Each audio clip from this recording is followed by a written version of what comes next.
नमस्कार. भाग्यविधाता फाउंडेशनच्या यूट्यूब चॅनलमध्ये आपलं स्वागत आहे. तर आपण पाहत होतो इफेक्ट ऑफ इलेक्ट्रिक करंट. त्यामध्ये साधारणतः आपण अर्धा चॅप्टर डिस्कस केला होता. पण आता जे काही फिगर्स आहेत, कलरफुल इमेजेस किंवा जे काही वेगवेगळे इलेक्ट्रिक सर्किट्स, ते सर्किट्स बोर्डवर ड्रॉ करणं पॉसिबल नाही. तर मग आपण काय करतोय की स्क्रीन शेअरच्या माध्यमातून हे डायरेक्ट तुमच्यापर्यंत पोहोचवतोय. आता पहा, इथे तुम्हाला समोर जी स्क्रीन दिसते, त्या स्क्रीनमध्ये आपण हे जे काही वेगवेगळे पॉइंट्स आहेत, त्याच्यामध्ये energy transfer in an electric circuit असेल किंवा त्यावरचं डेमॉन्स्ट्रेशन असेल, हे आपण स्टडी केलं. त्यानंतर एक सिंपल इलेक्ट्रिक सर्किट होतं. हे सिंपल इलेक्ट्रिक सर्किट आपण याच्यामध्ये काय केलं होतं, हे स्टडी केलं होतं. पहा, battery, plug key, resistance, current meter, volt meter, अशा प्रकारे. तर त्याचा यूज करून आपण काय पॉवर इन इलेक्ट्रिक सर्किट आणि हीट जनरेटेड म्हणजे आपण ज्यूल्सला पाहिलं होतं. इथं पहा, ज्यूल्सला जो फॉर्म्युला तुम्हाला दिसतोय, जे माऊस मी स्क्रीनवर हे करतोय, पहा शेक करतोय, हलवतोय इथं, ते बघा. त्याच्यामध्ये बघा आणखी तुम्हाला ज्यूल्सला झाल्यानंतर पहा नेक्स्ट पॉईंट तुम्हाला काय पाहायला मिळाला. त्याच्यामध्ये जे काही हिटिंग इफेक्ट साठी जे काही इक्विपमेंट असतील, मग त्याच्यामध्ये तुम्हाला हे सांगितलं होतं की जे आपली हिटरची कॉईल असेल किंवा इस्त्रीची कॉईल असेल, हे वेगवेगळे हिटिंग इफेक्टवर काम करतात. हे बघा, ही शेगडी असेल आपली, बरोबर, घरामध्ये जी शेगडी असते त्याच्यामध्ये पण रेजिस्टन्स कॉईल असते, आणि रेजिस्टन्स कॉईल मधून जर करंट पास केला तर करंट इझिली त्याच्यामधून फ्लो होत नाही. मग त्याच्यामुळे तिथे आपल्याला हिटिंग इफेक्ट पाहायला मिळतो, आणि मग कॉईल पहा अशी रेड हॉट होते, एकदम तापते, गरम होते. ज्यूल्सला तिथे आपण वापरला. आता त्याच्यानंतर आपला जो काही पूर्वी जे बल्ब वापरायचे पहा, 100चा बल्ब असायचा, 200चा बल्ब असायचा, पूर्वीचे बल्ब. आता अलीकडच्या काळामध्ये एलईडी आल्यामुळं त्या गोष्टी पाहायला मिळत नाहीत. पण पूर्वी जे असे बल्ब होते काचेचे, त्याच्यामध्ये असे टंगस्टनचे फिलामेंट असायचे. ते बघा, टंगस्टन फिलामेंट आहे, त्याला म्हटलं सोलेनॉइड टाईप कॉईल पावरती. मग ज्यावेळी आपण त्याच्यातून करंट पास करायचो, इथे पहा हे दोन कनेक्टर्स आहेत, मेटल वायर्स.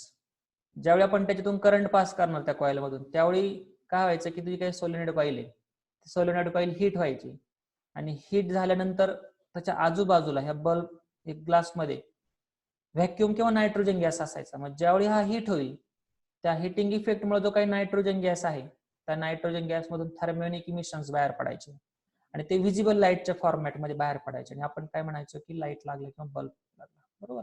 अशा प्रकारे त्याचं सिंपल सर्किट होतं. त्यानंतर पहा, बल्ब नंतर आपण पुढचा पॉइंट पाहिला होता, डिफरंट इलेक्ट्रॉनिक कंपोनंट्स. मग त्या इलेक्ट्रॉनिक कंपोनंट मध्ये पाहता, इथे तुम्हाला कलरफुल कंपाऊंड दिलेले आहेत. मग फ्यूज असेल, इथे पहा, हे हा फ्यूज आहे. साधारणतः आपण आपली जी काही गावाबाहेर डीपी असते MSCB ची, त्या डीपीवर अशा प्रकारचे आपण फ्यूज पाहत असतो. जर पॉवर जर एक्सेस झाला किंवा पॉवर जर जास्त यूज झाला, तर डीपीवरचा फ्यूज काय होतो, मेल्ट होतो. मग साधारणतः आपल्या घरामध्ये सुद्धा हे जे काही फ्यूज आहेत वेगवेगळ्या घरामध्ये म्हणा, इथं पहा हा एक फ्यूज आपल्या मीटर बॉक्स मध्ये असतो व्हाईट कलरचा, किंवा इथे बघा हे सुद्धा फ्यूजचेच प्रकार आहेत, त्याला MCB म्हटलं जातं. मग single line, double line, triple line किंवा फोर्थ, अशा प्रकारे वेगवेगळ्या ऍप्लिकेशननुसार ते फ्यूज वापरले जातात. मग साधारणतः होतंय काय की ज्यावेळी एक्सेस पॉवर ड्रॉ केली जाते, एक्सेस पॉवर ड्रॉ केल्यामुळे आपल्याला माहिती मॅक्झिमम करंट सर्किट मधून फ्लो होतो कमी वेळामध्ये. आणि जर मॅक्झिमम करंट जर कमी वेळामध्ये जर फ्लो झाला, तर आपल्याला तिथे हिटिंग इफेक्ट पाहायला मिळत असतो. आणि हीट झाल्यामुळे काय होतं की जो काही फ्यूज आहे तो फ्यूज मेल्ट होतो, आणि फ्यूज मेल्ट झाल्यामुळे जे सर्किट आहे, सर्किट ब्रेक होतं आणि डॅमेज पासून वाचवलं जातं, अशा प्रकारे. मग ह्या गोष्टी आपण पाहिल्या त्याच्यामध्ये पहा, अशा प्रकारच्या. तर आता आपल्याला नेक्स्ट पॉइंट मध्ये स्टडी करायचं आहे सोलेनॉइड कॉईल. आता सोलेनॉइड कॉईल आपण बघितली की समजा त्याच्या अगोदर आपण पॉइंट बघितला होता, एखाद्या कंडक्टर मधून जर आपण करंट पास केला, तर करंट पास केल्यामुळे काय होणार आहे, अकॉर्डिंग टू थंब रूल, किंवा आपण म्हणू शकतो according to which rule, right hand thumb rule, किंवा स्क्रू रूल पण म्हणतात त्याला, मॅक्सवेल स्क्रू रूल, बरोबर. तर त्या थंब रूल नुसार आपण सांगू शकतो if we pass current through any conductor, म्हणजे एखाद्या वायरमधून जर करंट पास केला तर काय होणार आहे, the magnetic field produce across it, आणि त्याची डायरेक्शन आपण काय करू शकतो, थंब रूलचा वापर करून सांगू शकतो. ओव्हरस्टेडने अगोदर सांगितलं की एखाद्या वायर मधून जर करंट पास केला तर त्याच्या सराउंडिंगला मॅग्नेटिक फील्ड तयार होते. मग त्यासाठी बघा ह्या सर्किट डायग्रामचा आपण काही काही यूज केला. समोर तुम्हाला ज्या सर्किट डायग्राम दिसतात दोन, त्याच्यामध्ये पहा जेव्हा करंट आपण ए कडून बी कडे पाठवला, करंटची डायरेक्शन ए टू बी होती, तर त्यावेळी ही जी काही नॉर्थ साइड आहे मॅग्नेटिक नेडलची, ती नॉर्थ साइड त्याच्याकडे अट्रॅक्ट केली गेली. बघा मी इथे डॉटेड लाईन दाखवलेली आहे अट्रॅक्शन. पण जेव्हा तुम्ही करंटची डायरेक्शन बदलली, पाहता करंटची डायरेक्शन बी टू ए यायला लागली, तर इथं मॅग्नेटिक फील्डची पण डायरेक्शन बदलते ह्या कंडक्टरच्या अक्रॉस. आणि ज्या फर्स्ट केसमध्ये नॉर्थ पोल अट्रॅक्ट केला गेला होता, तर सेकंड केसमध्ये नॉर्थ पोल काय केला गेला, रिपेल केला गेला, तो पहा बाहेरच्या बाजूला गेला. म्हणजे जर तुम्ही करंटची डायरेक्शन जर बदलली तर मॅग्नेटिक फील्डची पण डायरेक्शन काय होते, बदलते. याच्यावरून काय करू शकता तुम्ही, अशा प्रकारे सांगू शकता. बरोबर. मग हे कोणी सांगितलं होतं की करंट पास केला तर मॅग्नेटिक फील्ड तयार होतंय, तर ते ओव्हरस्टेडने, हान्स क्रिश्चियन ओव्हरस्टेड या सायंटिस्टने सांगितलं होतं. पण आता राहिला प्रश्न मॅग्नेटिक फील्डचा, ते किती डिस्टन्स पर्यंत असेल किंवा कशा प्रकारे असेल. त्यासाठी काही एक्सपेरिमेंटल प्रूफ आपल्याला देण्यात आले. आता हा एक बघा, ही फिगर आपण स्टडी केली होती एक्सपेरिमेंटल प्रूफ साठी. एक कार्ड बोर्ड होतं, इथं बघा ब्लॅक लाईन दाखवले ना, हे कार्ड बोर्ड आहे. त्या कार्ड बोर्ड मधून ही जी काही वायर आहे बघा, तुम्हाला ग्रे कलरची वायर दिसते, ग्रे कलरची थिक कॉपर वायर आपण काय केली होती, त्या कार्ड बोर्ड मधून परपेंडिक्युलरली पास केली होती. आणि त्या कार्ड बोर्ड वरती छोटे छोटे आयरनचे तुकडे प्लेस केले होते. आता ज्यावेळी सर्किट मधून करंट पास होणार आहे, पहा टॉप टू बॉटम, वरून खाली एरो चाललाय, म्हणजे करंटची डिरेक्शन वरून खाली आहे. मग ज्यावेळी सर्किट मधून करंट फ्लो होतो, मग आपण थंब रूल नुसार करंट त्याची डायरेक्शन सांगू शकतो. जर थंब जर आपण डाऊनवर्ड डायरेक्शन जर दाखवला, तर पहा जे काही कर्ल फिंगर्स आहेत, कर्ल फिंगर्स काय करतात, मॅग्नेटिक फील्डचे डायरेक्शन दाखवतात. मग त्या कंडक्टरच्या भोवती पहा जे काही आपले आयरनचे पीसेस होते, ते कंडक्टरच्या भोवती बरोबर सर्क्युलर पाथ मध्ये अलाइन होतात. मग त्या सर्क्युलर पाथ म्हणजेच काय, की त्या मॅग्नेटिक लाईन्स आहेत. जेव्हा तुम्ही त्या कंडक्टर मधून current top to bottom pass करता, त्यावेळी त्याच्या भोवती मॅग्नेटिक लाईन ऑफ फोर्स तयार होतात. आणि त्या मॅग्नेटिक लाईन ऑफ फोर्स दाखवण्यासाठी आपण त्याच्यामध्ये आयरनचे पीसेस टाकले होते, आणि बरोबर ते आयरनचे पीसेस त्या मॅग्नेटिक लाईनला अलाइन होतात, आणि अशा प्रकारे आपल्याला सर्कल्स पाहायला मिळतात. इथे बघा खालच्या फिगर मध्ये दाखवलेले अशा प्रकारे आपल्याला हे जे काय आहेत ना, व्हाईट व्हाईट स्पॉट दिसतात, हे कॉपरचे तुकडे आहेत, आणि बरोबर ते त्या कंडक्टरच्या भोवती सर्क्युलर पाथ मध्ये आपल्याला अलाइन झालेले पाहायला मिळतात. म्हणजे ह्या एक्सपेरिमेंटचा आपण प्रूफ देऊ शकतो की आपण एखाद्या कंडक्टर मधून जर करंट पास केला, तर त्याच्या भोवती जे मॅग्नेटिक फील्ड तयार होते, ते मॅग्नेटिक फील्ड कसं असतं, त्याला परपेंडिक्युलर असतं, आणि असे लूप तयार होतात. मग डायरेक्शन साठी आपल्याला माहितीच आहे की आपण राईट हँड थंब रूलचा वापर केला. If we had current carrying conductor in our right hand, then thumb shows direction of current, upward डायरेक्शनला करंट असेल तर पहा कर्ल फिंगर काय करतात, मॅग्नेटिक फील्डची डायरेक्शन दाखवतात. मग खाली बघा व्हाईट लाईन ज्या दाखवलेत ना, त्या व्हाईट लाईन काय शो करतात, व्हाईट किंवा येलो लाईन मॅग्नेटिक फील्डची डायरेक्शन दाखवतात. बरोबर, पुढच्या बाजूने मागच्या बाजूला चाललेले. ते जर करंटची डायरेक्शन जर आपण डाऊनवर्ड दाखवली, तर मागच्या बाजूने बरोबर त्या पुढच्या बाजूला अशा जातील. अशा प्रकारे म्हणजे तुम्ही ते प्रॅक्टिकली घरी पण करून पाहू शकता की बरोबर बोटांची दिशा आपल्या बदलते. आता याचं पुढचं ऍप्लिकेशन होतं magnetic field produced by current through a circular loop of a conducting wire.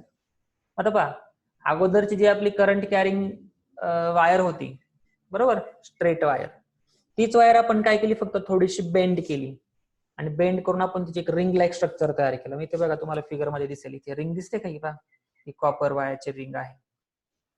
आता सिच्युएशन तीच, कार्डबोर्ड असेल, हा आपला ब्लॅक कलर मध्ये दिसतो, हा आपला कार्डबोर्ड आहे किंवा कार्ड शीट आहे. त्या कार्ड शीटला बरोबर आपण काय केलं, परपेंडिक्युलरली त्याच्यातून ही कॉईल पास केली. पहा ही कॉईल पास केली. कॉईल कशापासून बनलेली, कॉपर वायर पासून बनलेली, सिंपल. पण आता याच्यामध्ये तुम्हाला एक लक्षात येईल, पहा डायग्राम मध्ये पाहिल्यानंतर इथे बॅटरीच्या पॉझिटिव्ह कडून करंट पहा असा चालला, इथून करंट हा वरती चाललाय. म्हणजे जो काही पहिली बाजू आहे लेफ्ट साइड कडून करंट वरती चाललाय, आणि परत वरती टर्न करून परत राईट साइडला करंट खाली येतोय. म्हणजे इथं आपल्या असं लक्षात येईल का ज्यावेळी आपण कॉईलचा वापर केला, त्याला लूप पण म्हटलं जातं, ज्यावेळी आपण कॉईलचा वापर केला त्यावेळी इथं आपल्याला करंटच्या दोन डायरेक्शन्सचा विचार करावा लागतो. खालून वरती जाताना म्हणजे बॉटम टू टॉप, आणि परत वरून खाली येताना म्हणजे टॉप टू बॉटम. मग असं जर असेल तर इथं दोन ठिकाणी करंटच्या डायरेक्शन वेगवेगळे आहेत. अकॉर्डिंग टू थंब रूल इथं मॅग्नेटिक फील्डचे सुद्धा डायरेक्शन काय असणार आहेत, वेगळे असणार आहेत. माहिती पहा पहिल्या बाजूचा जर विचार केला आपण पॉईंट पी जवळ पहा, तर पॉईंट पी जवळ जे काही लूप तयार झाले आहेत ते करंट खालून वरती गेल्यामुळे तयार झाले. तसंच पॉईंट क्यूच्या बाजूला जे लूप तयार झाले ते करंट वरून खाली आल्यामुळे तयार झाले. मग पहा तुमच्या असं लक्षात येईल दोन्ही ठिकाणी करंटचे डायरेक्शन वेगवेगळे आपल्याला दिसतात, आहे की नाही. म्हणजे तुम्ही थंब रूलचा वापर करून काय करू शकता, करंटचं डायरेक्शन सांगू शकता. पण इथं आपल्या आणखी एक लक्षात येतं की ज्यावेळी आपण असा लूप वापरतो त्यावेळी इथे पहा जे काही मॅग्नेटिक लाईन ऑफ फोर्स, आता किती लाईन ऑफ फोर्स दिसतात मध्ये तुम्हाला बरोबर दोघांच्या, पॉईंट पी पासून मोजायला सुरुवात केली 1 2 3 4 5 मॅग्नेटिक लाईन ऑफ फोर्स दिसतात. आणि पॉईंट क्यूच्या पण बाकी ती 1 2 3 4 5 मॅग्नेटिक लाईन ऑफ फोर्स दिसतात.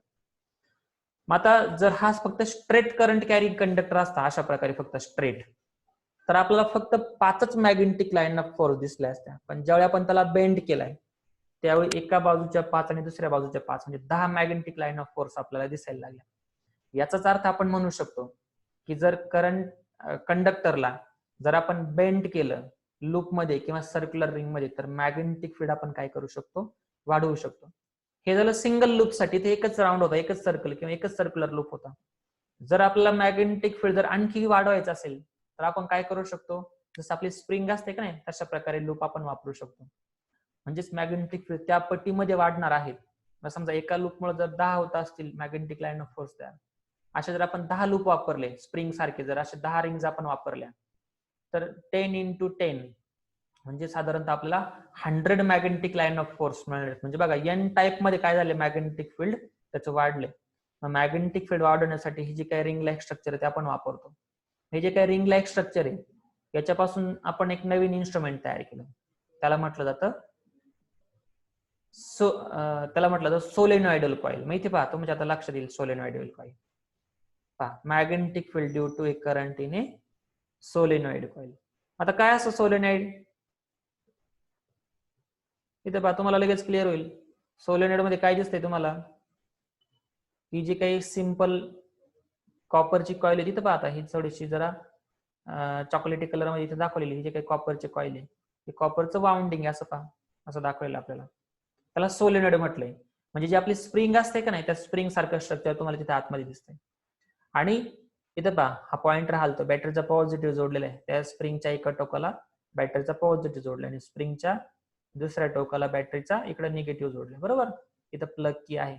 ज्यावेळी प्लग की आपण क्लोज करू त्यावेळी काय होणार आहे, मी इथं पहा पॉइंटर लक्ष द्या, मी जो पॉइंटर हलवतो तो बॅटरीच्या पॉझिटिव्ह कडून काय होणार आहे, करंट फ्लो सुरू होणार आहे. त्या लूप मध्ये असं राऊंड राऊंड करत करत करत करत काय होणार आहे, असा पुढे पुढे राऊंड राऊंड करत करत बरोबर दुसऱ्या बाजूपर्यंत पोहोचणार आहे, सर्किट कंप्लीट होणार आहे.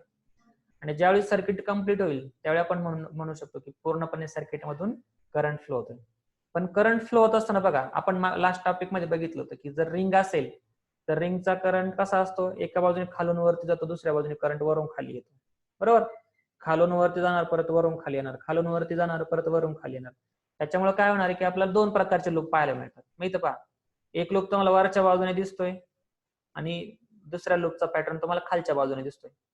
पण आता इथे नंबर ऑफ टर्न्स वाढल्यामुळे काय झाले की नंबर ऑफ लूप सुद्धा वाढलेले असणार आहेत. जेवढे लूप असतील त्या पट्टीमध्ये मॅग्नेटिक लाईन ऑफ फोर्स आपल्याला पाहायला मिळणार आहे. फक्त फरक एवढाच, ते दोनही बाजूने आपल्याला पाहायला मिळणार आहेत. का तर कॉइलचा जर विचार केला तर कॉइल मध्ये करंटची डायरेक्शन दोन प्रकारे आपल्याला पाहायला मिळते, एक तर खालून वरती करंट जातो आणि एकदा वरून खाली करंट जातो. म्हणजे थंब रूल नुसार आपण दोघांच्या वेगवेगळ्या डायरेक्शन दाखवत असतो अशा प्रकारे. आलं लक्षात सोलेनॉइड कॉइलचं. मग सोलेनॉइड कॉइलची तुम्हाला इथे डिफिनेशन दिलेली पहा. When a copper wire with a resistive coating is wound in a chain of loop like a spring is called a solenoid. अशा प्रकारे सोलेनॉइड कॉइलचा मॅग्नेटिक फील्ड म्हणून आपण मॅग्नेटिक फील्ड प्रोड्यूस करण्यासाठी आपण वापर करू शकतो. मग तुम्ही जेवढे नंबर ऑफ टर्न्स वाढवाल तेवढं मॅग्नेटिक फील्ड वाढणार आहे. तुमच्या आता आणखी एक लक्षात येईल का, इथे पहा ही जी काही राईट साइड आहे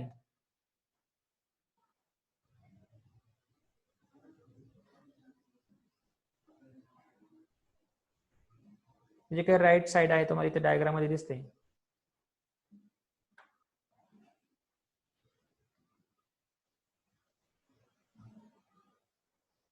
इथे इकडून मॅग्नेटिक लाईन ऑफ फोर्स बाहेर जात आहेत, बरोबर.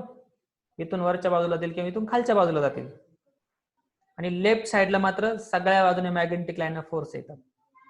मग आता हे स्ट्रक्चर जर तुम्ही बघितलं तर हे आपल्याला बार मॅग्नेट सारखं दिसतं. सगळ्यांना बार मॅग्नेट परिचयच आहे, लास्ट इयरला पण होतं तुम्हाला. तसं बार मॅग्नेटला नॉर्थ आणि साऊथ पोल असतात. नॉर्थ पोल पासून मॅग्नेटिक लाईन ऑफ फोर्स सुरू होतात आणि साऊथ पोलला मॅग्नेटिक लाईन एंड होतात. मग इथे पण तशा प्रकारचं आपल्याला स्ट्रक्चर दिसतंय. नॉर्थ पोल पासून मॅग्नेटिक लाईन ऑफ फोर्स सुरू होत आहेत आणि साऊथ पोलला त्या एंड होत आहेत. म्हणजेच तुम्ही सोलेनॉइड कॉइलचा ऍज बार मॅग्नेट म्हणून काय करू शकता, यूज करू शकता. मग तुम्हाला असा क्वेश्चन विचारतात, write in note on solenoid as a bar magnet. तर अशा प्रकारे तुम्ही काय करू शकता, सोलेनॉइडला बार मॅग्नेट दाखवू शकता व त्याच्यावर नोट लिहू शकता. आता त्याच्यानंतर पहा, आता आपण करंटचा वापर करून मॅग्नेटिक फील्ड प्रोड्यूस केलं.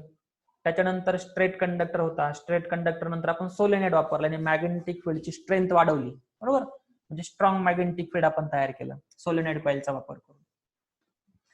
आता त्यातला पुढचा पार्ट काय, आता मॅग्नेटिक फील्ड आपलं स्ट्रॉंग झालंय, पण मॅग्नेटिक फील्डचा वापर करून आपण काय करू शकतो, आता एखाद्या कंडक्टरवर फोर्स अप्लाय करू शकतो. पहा, जसं की करंटमुळे मॅग्नेटिक फील्ड तयार होतंय, तर मॅग्नेटिक फील्डमुळे काय तयार होतोय, करंट पण तयार होतोय. व्हाईस वर्सा मी लास्ट लेक्चरला सांगितलं.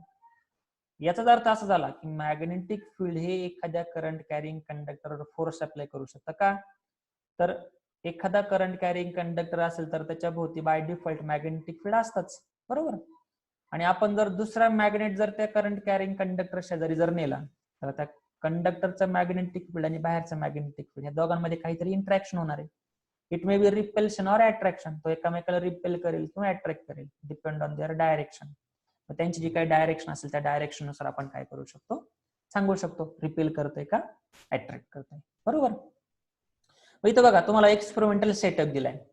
आता इथे सुद्धा आपलं सिंपल सर्किट आहे. एक्सपेरिमेंटल सेटअप मध्ये काय दिले पहा, तुम्हाला एक स्टँड दिले, त्या स्टँडला हॉर्स शू मॅग्नेट अटॅच केलं. बघा, हॉर्स शू मॅग्नेटचा इथं साऊथ पोल आहे आणि इथं नॉर्थ पोल आहे.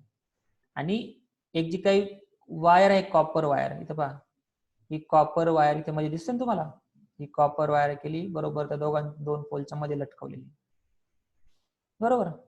आता ज्यावेळी आणि त्याच्या कॉपर वायरच्या बघा बॉटमला प्लग की जोडली, प्लग की पुढे बॅटरीला जोडली, बॅटरीचा पॉझिटिव्ह परत कॉपर वायरच्या टॉप एंडला जोडलेला आहे. याचाच अर्थ असा की कॉपर वायर मधून जो काही करंट फ्लो होणार आहे, पहा इकडे बॅटरीचे पॉझिटिव्ह आहे, पॉझिटिव्ह म्हणजे वरून खाली करंट फ्लो होणार आहे, टॉप टू बॉटम. आता ज्यावेळी तुम्ही त्या कॉपर वायर मधून करंट फ्लो करणार आहे, it may be top to bottom और bottom to top, it doesn't matter, दोघांपैकी कसंही असू शकतं, काही फरक नाही पडत. जेव्हा त्या कॉपर वायर मधून करंट फ्लो व्हायला सुरुवात होईल त्यावेळी इथं काय होतं पहा, ते डॉटेड लाईन तुम्हाला दिसतात. तर आपल्याला माहिती कॉपर वायर मधून जर करंट फ्लो जर झाला तर काय होतं, त्याच्या सभोवताली मॅग्नेटिक फील्ड तयार होणार आहे. कॉपर वायरच काय कोणत्याही प्रकारची वायर त्याच्या भोवती मॅग्नेटिक फील्ड तयार करतात. आता त्या वायरच्या भोवती मॅग्नेटिक फील्ड तयार झालंय आणि ऑलरेडी आपण हॉर्सशू मॅग्नेट तिथे प्लेस केलेलं आहे, त्याचं पण मॅग्नेटिक फील्ड असणार आहे. मग त्या वायर मधून करंट फ्लो झाल्यामुळे तयार झालेलं मॅग्नेटिक फील्ड आणि त्या हॉर्सशू मॅग्नेटचं मॅग्नेटिक फील्ड ह्या दोघांमध्ये इंटरॅक्शन होते आणि ती वायर अट्रॅक्ट केली जाते किंवा रिपेल केली जाते, बरोबर.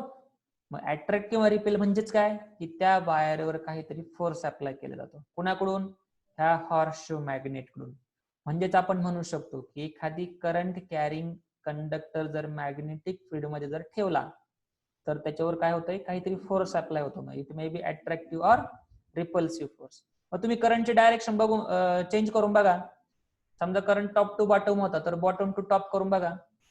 जर वायरला त्या पोल नॉर्थ पोलने अट्रॅक्ट केला असेल आणि तुम्ही जर करंटची डायरेक्शन बदलली तर वायरला तो रिपेल करतो.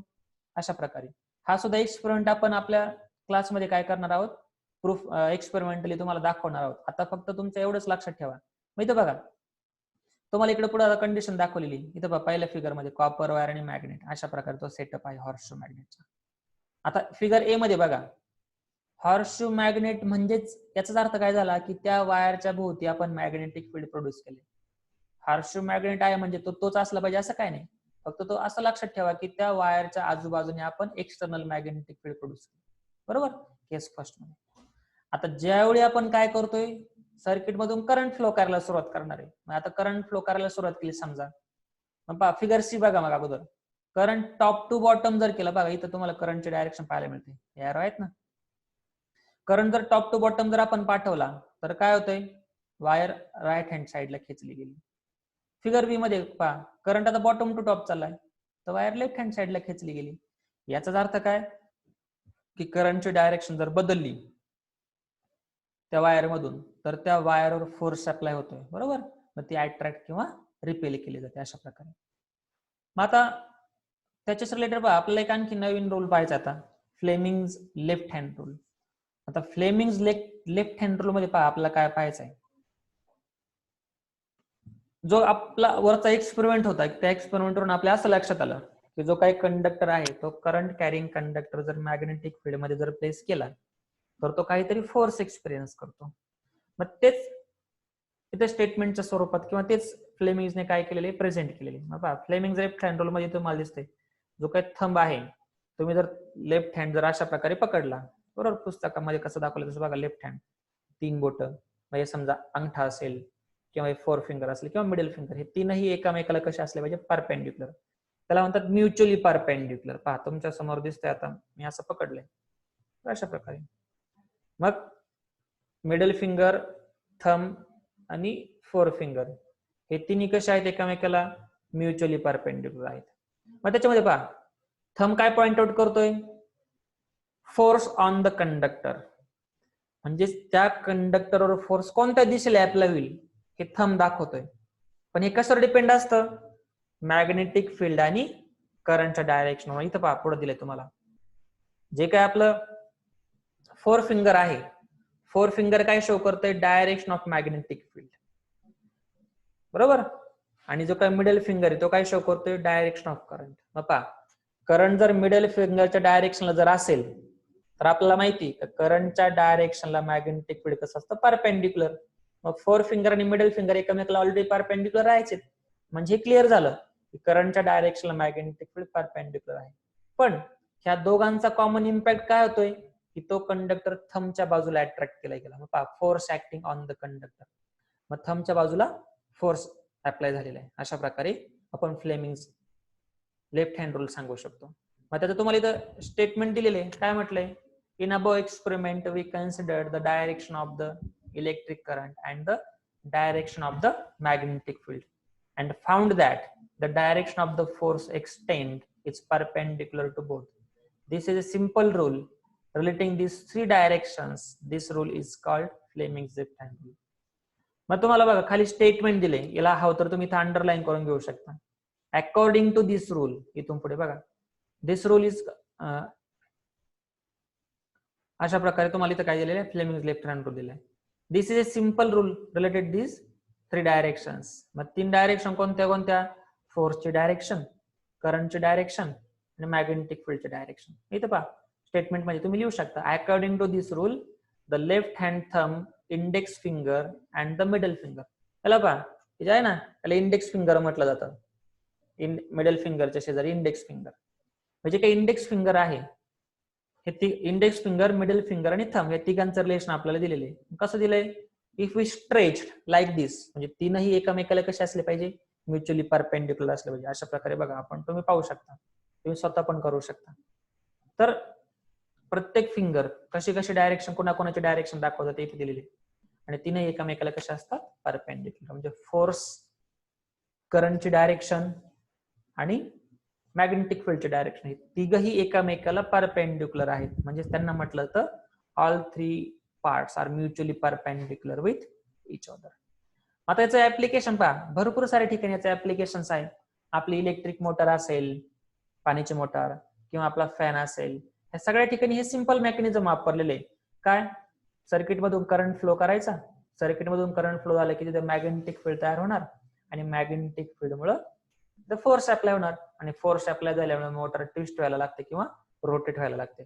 मग ट्विस्ट मध्ये अशा प्रकारच्या कॉपर कॉइल्स असतात माउंट केलेल्या, वेगवेगळ्या टर्न असलेल्या, आणि मग त्या कॉपर कॉइल मधून जर करंट पास केला तर तिथे मॅग्नेटिक फील्ड तयार होतं. तर त्या मॅग्नेटिक फील्ड मुळे काय होतं, मोटार ही रोटेट केली जाते. हे आपल्या डे टू डे लाईफ मधलं ऍप्लिकेशन आहे. मग इलेक्ट्रिक मोटार किंवा जिथं रोटेशन येईल, मग फॅन असेल तिथे अशाच प्रकारचं, फॅन मध्ये जी काही कॉइल असते त्या कॉइल मधून करंट पास केला जातो, आणि त्या कॉइल मधून करंट पास केल्यामुळे मग तिथे मॅग्नेटिक फील्ड तयार होतं, आणि मॅग्नेटिक फील्ड मुळे ट्विस्ट तयार होतो किंवा रोटेशन आपल्याला पाहायला मिळतं, किंवा आपण सिम्पली म्हणू शकतो फोर्स अप्लाय होतो. माहिती आहे, आता सिंपल मेकॅनिझम दिले तुम्हाला मोटरचा. आता सिंपल मेकॅनिक किंवा आणखी आपला जनरेटर असेल, इलेक्ट्रिक जनरेटर पण अशाच बेसवर आहे. तिथे फक्त जसं आपण काय करतो इलेक्ट्रिक मोटरमध्ये करंटचा वापर करून मॅग्नेटिक फील्ड तयार करतो आणि मोटरला रोटेट करतो, तसं इथं उलट आहे जनरेटरमध्ये काय होतंय, तिथं मॅग्नेटिक फील्डचा वापर केला जातो आणि इलेक्ट्रिसिटी तयार केली जाते. बरोबर, ते पण आपल्याला पाहायचंय. आता सध्या आपण इलेक्ट्रिक मोटरचं वर्किंग पाहूया. पहा मग इलेक्ट्रिक मोटरमध्ये काय दिले आपल्याला. आता इलेक्ट्रिक मोटरमध्ये आपल्याला इथे एक नॉर्थ पोल आणि साऊथ पोल दिसतो, म्हणजे इथं ऑलरेडी मॅग्नेटिक फील्ड आहे, म्हणजे तिथं मॅग्नेट प्लेस केलेला आहे मोटरमध्ये. बरोबर, आणि त्या दोन्ही मॅग्नेटच्या मधोमध पहा एक रेक्टँग्युलर कॉईल दिलेली ABCD, ही रेक्टँग्युलर कॉईल दिली आणि ती कुठं जोडलेली इकडं पहा. हा जो काही पार्ट आहे ना ऍक्सेलचा, त्या ऍक्सेलला जोडलेली आणि त्या ऍक्सेलला कार्बन ब्रशेस आहेत.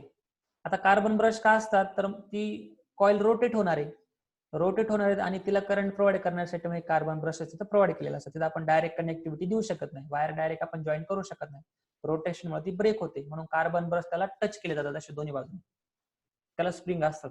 मग कार्बन ब्रशमुळे काय होणार आहे की ती बरोबर कार्बन मधून त्या कॉईल पर्यंत करंट पास होणार आणि त्या ABCD या रेक्टँग्युलर कॉईल मधून आपल्याला करंट पाहायला मिळणार आहे. आता पहा, जेव्हा आपण काय करणार इलेक्ट्रिकल सर्किट ऑन करणार आहोत, त्यावेळी करंट असा फ्लो होईल. करंटचे डायरेक्शन बघा, पॉझिटिव्ह या बाजूने इकडून E टर्मिनल कडून बरोबर A कडे, A कडून B, B कडून C, C कडून D, अशा प्रकारे करंट सर्किट मधून फ्लो होणार आहे. आता अशा वेळी काय होईल, ज्यावेळी करंट A to B जातो आणि ज्यावेळी करंट C to D जातो, म्हणजे तुम्ही दोन्ही जर बाजू बघितल्या एकामेकाला पॅरलल आहेत आणि एकामेकाच्या अपोजिट डायरेक्शनने करंट पास होतो, म्हणजे त्याचा अर्थ काय होणार आहे की जर समजा नॉर्थ पोलने जर AB ला जर अट्रॅक्ट केलं तर नॉर्थ पोल CD ला काय करेल, रिपेल करेल.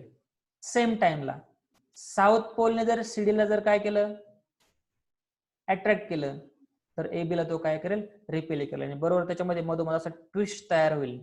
बरोबर, मग ट्विस्ट झाला म्हणजेच काय, ती कॉईल रोटेट झाली आणि अशा प्रकारे मग ती मोटर रोटेट व्हायला लागते. तिचा जो काय हा ऍक्सेल आहे का नाही, ऍक्सेल रोटेट व्हायला लागतो. अशा प्रकारे हे मेकॅनिझम असतं. आता आपल्याला माहिती अल्टरनेटिंग करंटची फ्रिक्वेन्सी किती असते, 50 हर्ट्झ. म्हणजेच ह्या ABCD कॉईल मधून जो काही करंट फ्लो होणार तो 50 टाइम्स अल्टर होणार आहे. म्हणजेच कसा, एकदा A to B असेल तर एकदा B to A असेल आणि एका सेकंदात तो 50 वेळा बदलणार आहे. म्हणजेच एका सेकंदात जर तो 50 वेळा जर बदलत असेल तर मॅग्नेटिक फील्ड त्याच्यावर काय करणार आहे, फोर्स अप्लाय करणार आहे, त्याच्यामुळे तेवढी रोटेशन त्याची होणार आहे. मग साधारणतः जी काय आपली कॉईल असते एका सेकंदामध्ये तिचे 50 रोटेशन्स होत असतात. अशा प्रकारे आपण इलेक्ट्रिक मोटरचं मेकॅनिझम सांगू शकतो. बरोबर, हे सिंपल मेकॅनिझम आहे इलेक्ट्रिक मोटरचं. मग त्याचे व्हिडिओ वगैरे पण मी तुम्हाला काय करणार आहे, युट्यूबला अपलोड करणार आहे. फक्त याच्यामध्ये कसं थेरॉटिकल पार्ट असल्यामुळे हे आपलं जनरल डिस्कशन आहे. मग फॅनची मोटर किंवा इलेक्ट्रिक मोटर याचा मेकॅनिझम आपलं असं चालतं. मोटरमध्ये पण पार्ट असतात, AC मोटर असेल किंवा DC मोटर असेल, तर ते डिपेंड ऑन देअर ऍप्लिकेशन. त्यांचे ऍप्लिकेशन्स आपल्याला कुठे वापरायचे त्याच्यानुसार आपण काय करू शकतो, त्या मोटर्स त्यांना पॉवर प्रोव्हाइड करू शकतो. आता बघा, नेक्स्ट पॉइंट आहे आपला इलेक्ट्रोमॅग्नेटिक इंडक्शन. आता इलेक्ट्रोमॅग्नेटिक इंडक्शन मी तुम्हाला लास्ट टॉपिक मध्ये पण आपलं ते क्लिअर केलं होतं की इलेक्ट्रिक आणि मॅग्नेटिक फील्ड हे इंटर कन्व्हर्टेबल आहेत. म्हणजेच इलेक्ट्रिक फील्डचा वापर करून आपण काय करू शकतो, मॅग्नेटिक फील्ड तयार करू शकतो किंवा मॅग्नेटिक फील्डचा वापर करून आपण काय करू शकतो, इलेक्ट्रिसिटी तयार करू शकतो. मग आता हा जो काही इलेक्ट्रोमॅग्नेटिक इंडक्शनचा ऍप्लिकेशन्स आहेत ते भरपूर सारे आपल्याला पाहायला मिळतात. हे कोणी सांगितलंय, तर मायकल फॅराडे नावाचं सायंटिस्ट आहे. त्या मायकल फॅराडेने काय केलं, इलेक्ट्रोमॅग्नेटिक इंडक्शन सांगितलं. म्हणजेच काय की इलेक्ट्रिसिटीचा वापर करून मॅग्नेटिक फील्ड तयार करा किंवा मॅग्नेटिक फील्डचा वापर करून तुम्ही इलेक्ट्रिसिटी जनरेट करू शकता. आणि हे ऍप्लिकेशन्स आपल्याला कुठे कुठे वापरता येतात, म्हणजे आपण आपल्या डे टू डे लॅबमध्ये गॅलोनोमीटर वापरतो किंवा करंट मीटर वापरतो, त्यांच्यामध्ये हा सिंपल मेकॅनिझम काय केलेला आपल्याला इलेक्ट्रोमॅग्नेटिक इंडक्शनचा दिलेला आहे. मग त्याच्यामध्ये पाहिजे आता इलेक्ट्रोमॅग्नेटिक इंडक्शन मध्ये वेगळं काहीच नाही. तिथं जो काय आपण पाठीमागचा टॉपिक बघितला, force acting on a conductor, same principle याच्यामध्ये वापरलेले आहे. फक्त की ते काय करायचं आपल्याला, की जो काही करंट कॅरिंग कंडक्टर आहे त्या करंट कॅरिंग कंडक्टर मधून जर आपण करंट पास केला तर त्यामुळे काय होतं की तो जो काही कंडक्टर आहे तो स्वतःभोवती मॅग्नेटिक फील्ड तयार करतो आणि ते मॅग्नेटिक फील्ड आणि जो काय आपण एक्सटर्नल मॅग्नेटिक प्लेस केलेला असतो त्या दोघांमध्ये इंटरॅक्शन होते आणि त्या इंटरॅक्शन मधून अट्रॅक्शन किंवा रिपल्शन होत असतं. अशा प्रकारे इथं पहा, आता गॅलोनोमीटरचं तुम्हाला एक इंटरनल स्ट्रक्चर दिले. गॅलोनोमीटर कसा बनलेला असतो, तर एक सर्क्युलर लूप असतो कॉइलचा, त्या कॉइल मधून आपण काय करणार, करंट पास करणार. करंट पास केलं तर काय होतं, त्याच्या भोवती मॅग्नेटिक फील्ड तयार होणार, बरोबर. आणि त्या कॉइलच्या दोन्ही साईडला काय असतं, एक मॅग्नेट बसवलेला असतो. मग तो मॅग्नेट आणि कॉइल दोघांमध्ये इंटरॅक्शन होणार आणि इंटरॅक्शन होऊन त्या कॉइल मध्ये ट्विस्ट होणार. आणि जी काही कॉइल आहे त्या कॉइलला पुढे काटा जोडलेला असतो, मग तो काटा डिफ्लेक्ट करतो लेफ्ट किंवा राईटला.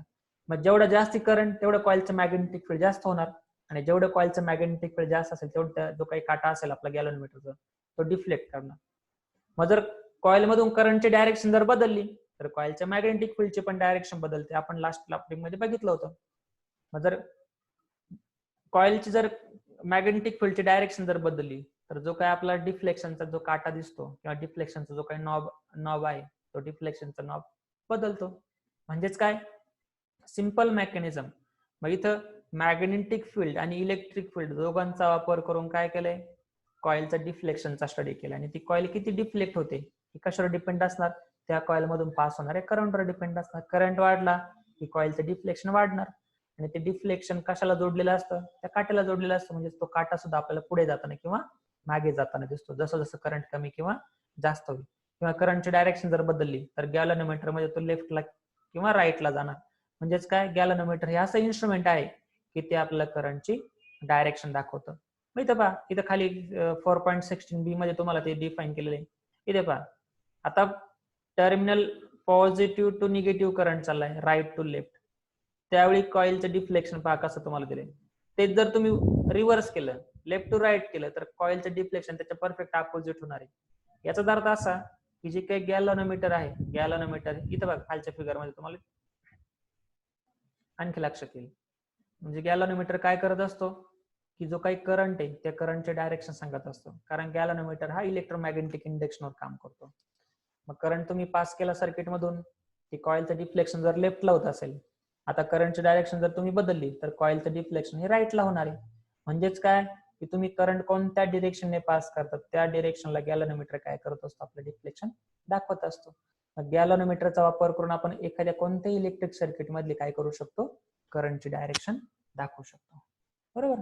ठीक, इथं पाहता जो काय फॅराडेज लॉ होता तो फॅराडेज लॉ तिथं वर्क करतो. काय, जर करंट पास केला तर सर्किट मधून काय होणार आहे, मॅग्नेटिक फील्ड तयार होणार आहे. आणि त्या मॅग्नेटिक इलेक्ट्रिक सर्किटचं मॅग्नेटिक फील्ड आणि त्याच्या आजूबाजूला असलेले मॅग्नेटिक फील्ड हे दोन्ही एकमेकाला फोर्स अप्लाय करणार आहेत. आणि तो फोर्स कोण दाखवतोय, थंब दाखवतो, बरोबर. आता याच्या उलट काय की आपण काय करायचं, आपण स्वतःहून जर फोर्स अप्लाय केला कॉइलवर, म्हणजे आपण काय केलं त्या कंडक्टरला आता मोशन मध्ये आणलं. इथं पाहता आपण काय केलं, त्या कंडक्टरला मोशन मध्ये जर आणलं तर काय होणार आहे, त्याच्यामध्ये ईएमएफ सेट होणार आहे आणि त्या ईएमएफ मुळे मॅग्नेटिक फील्ड तयार होणार आहे. म्हणजे तुम्ही व्हायस वर्सा दाखवू शकता. कसं दाखवू शकता, जर करंट जर पास केला तर फोर्स अप्लाय होतो किंवा फोर्स जर अप्लाय केला तर त्यातून करंट फ्लो होतो. इथे बघा तुम्हाला फ्लेमिंग राईट हँड रूल दिला. आता अगोदर आपण लेफ्ट हँड रूल बघितलं होतं, राईट हँड रूल मध्ये काय केलंय, त्याच्या उलटी प्रोसेस. लेफ्ट हँड रूल मध्ये आपण काय केलं होतं, करंटमुळे काय झालं, मॅग्नेटिक फील्ड तयार झालं आणि त्या मॅग्नेटिक फील्डने फोर्स अप्लाय केला. आता इथं राईट हँड रूल मध्ये काय दिलंय की आपण त्या कंडक्टरवर फोर्स अप्लाय करायचा आणि त्याला मोशन मध्ये आणायचं मॅग्नेटिक फील्ड मधून, आणि त्याला जर मोशन मध्ये आणलं तर सर्किट मध्ये करंट तयार होतो. अशा प्रकारे इथं आपल्याला फ्लेमिंग राईट हँड रूल आहे. मग हा कशासाठी युजफुल आहे, तर आपल्याला जर मॅग्नेटिक फील्डचं कन्व्हर्जन जर इलेक्ट्रिक फील्ड मध्ये जर करायचं असेल तर आपण कोणता रूल वापरू शकतो, फ्लेमिंग राईट हँड रूल वापरू शकतो. आणि आपल्याला मॅग्नेटिक फील्डचा यूज जर इलेक्ट्रिक फील्ड मध्ये करायचा असेल तर आपण फ्लेमिंग लेफ्ट हँड रूल वापरू शकतो. अशा प्रकारे. त्यानंतर पाहता आता आपल्याला हे क्लिअर झालं की इलेक्ट्रिसिटीचा वापर करून आपण मॅग्नेटिक फील्ड तयार करू शकतो किंवा मॅग्नेटिक फील्डचा वापर करून आपण इलेक्ट्रिसिटी तयार करू शकतो. पण त्यामध्ये पण दोन प्रकारचे करंट आपण सुरुवातीला डिस्कस केले, एसी करंट आणि डीसी करंट. आता ज्यावेळी आपण कॉइल रोटेट करत असतो, कॉइलच्या रोटेशनमुळे काय होतंय की मॅग्नेटिक फील्डची डायरेक्शन किंवा करंटची डायरेक्शन बदलत असते. मग डायरेक्शन बदलत असताना मग आता ते दाखवायचं कसं, तर दाखवताना आपण ते ग्राफिकली अशा प्रकारे रिप्रेझेंट करतो. पहा, एकदा पॉझिटिव्ह पीक, एकदा निगेटिव्ह पीक. म्हणजे कॉइलचं एकदा कॉइल वरून खाली जाते, परत खालून वरती, अशा प्रकारे ते रोटेट करते, ट्विस्ट करते. मग कॉइल जेवढ्या वेळा रोटेट होईल तेवढ्या वेळा आपण काय करू शकतो, साइन वेव्ह आपण दाखवू शकतो. कॉइलचं एक रोटेशन कम्प्लीट झालं म्हणजे एक साइन वेव्ह आपण दाखवतो. मग जो आपला इलेक्ट्रिक जनरेटर असतो किंवा एसी जनरेटर असतो, त्या एसी जनरेटर मध्ये जी काही कॉईल आहे आर्मेचर कॉईल ती एका सेकंदाला 50 वेळा रोटेट करते, म्हणून आपल्याला अशा प्रकारच्या 50 वेव्स पाहायला मिळतात, पॉझिटिव्ह आणि निगेटिव्ह पीक असलेल्या. म्हणून त्या आपला जो काही अल्टरनेटिंग करंट आहे त्या अल्टरनेटिंग करंटची फ्रिक्वेन्सी आपण काय करतो 50 हर्ट्झ दाखवतो, कारण एका सेकंदाला 50 रोटेशन होतं. इथे पहा मग ही सिम्बॉल आहे तुमचा एसीचा. आणि आता डीसीचा जर विचार केला तर डीसी म्हणजेच काय की फिक्स व्हॅल्यू असते त्याची पॉझिटिव्ह. इथं पहा म्हणजे आपली बॅटरी किंवा आपला सेल असतो तो डीसी करंट असतो, युनिडिरेक्शनल, त्याच्यामध्ये अल्टर होत नाही, त्याच्यामध्ये अशा पिक्स नसतात. मग दाखवताना बघा तो अशा प्रकारे डीसी आपण दाखवतो फक्त बॅटरीचा सिम्बॉल वापरून. पण एसी मध्ये फ्लक्च्युएशन असतं, मग फ्लक्च्युएशन दाखवताना आपण साइन वेव्हचा वापर करतो. आता जे आपल्या घरामध्ये 3 फेज लाईट असते, ही 3 फेज लाईट म्हणजेच काय, तो एसीचाच प्रकार आहे, सिंगल फेज काय किंवा 3 फेज काय. पण आपल्या घड्याळाला जे आपण सेल वापरतो किंवा बॅटरीला जे सेल वापरतो ते सेल म्हणजे मात्र आपले डीसी म्हणजे डायरेक्ट करंट आहे. किंवा सोप्या शब्दामध्ये आपण सांगू शकतो की एसी ला आपल्याला करंट बसतो आणि डीसी ला आपल्याला करंट बसत नाही. मग त्यानंतर पहा इलेक्ट्रिकल जनरेटर. मागाशी मी तुम्हाला सांगितलं इलेक्ट्रिकल जनरेटरचं काम कसं असतं, की जसं आपण इलेक्ट्रिकल मोटर बघितली, इलेक्ट्रिकल मोटर मध्ये आपण जर करंट पास केला तर करंट पास केल्यानंतर कॉईल मध्ये मॅग्नेटिक फील्ड तयार होतं आणि मग ती कॉईल रोटेट होते, म्हणजेच मोटर आपली चालू झाली. जनरेटर मध्ये याच्या उलट आपल्याला काय करावं लागतं, जनरेटर मध्ये आपल्याला मॅग्नेटिक फील्ड मधून कॉईल रोटेट करावी लागते आणि मॅग्नेटिक फील्ड मधून कॉईल आपण रोटेट केल्यानंतर त्या कॉईल मध्ये ईएमएफ सेट होतो, म्हणजे कॉईल मध्ये करंट डेव्हलप होतो. म्हणजे इलेक्ट्रिक मोटार आणि इलेक्ट्रिक जनरेटर दोघं परफेक्टली एकमेकाच्या अपोजिट वर्किंग करतात. मग हे जे काही दोघांचं इंटरमिडिएट वर्किंग चालतं, म्हणजे इलेक्ट्रिसिटीचा वापर करून मॅग्नेटिक फील्ड तयार करणे किंवा मॅग्नेटिक फील्डचा वापर करून इलेक्ट्रिसिटी तयार करणे, तर साधारणतः या फेनॉमेननला आपण काय म्हणतो, इलेक्ट्रोमॅग्नेटिक इंडक्शन. ठीक आहे, अशा प्रकारे हा चॅप्टर आपला संपलाय. याच्यामध्ये जर तुम्हाला काही डिस्कशन, याच्यामध्ये काही तुम्हाला जर डाऊट असतील, आता ऑनलाईन व्हिडिओ लेक्चर मध्ये सगळ्याच गोष्टी तुमच्या क्लिअर होतील असं नक्कीच नाही, पण जर काही जे डाऊट वगैरे असेल तर तुम्ही आपल्या व्हॉट्सअप ग्रुपला काय करू शकता, शेअर करू शकता. आणि रेग्युलर लेक्चरला आपण याचा रिव्ह्यू घेणारच आहोत आणि याच्यावरती जे काही प्रॅक्टिकल्स आहेत किंवा ट्रायल्स आहेत ते आपण काय करून घेणार आहोत, क्लासमध्ये प्रिपेअर करणार आहोत. म्हणजे तुम्हाला ते प्रॅक्टिकली पण समजेल आणि थेरॉटिकली तुम्ही आता स्टडी करतच आहात, म्हणजे थेरॉटिकली तुमचं नॉलेज तुमचं बेटर होईल. ठीक आहे, अशा प्रकारे. थँक्यू.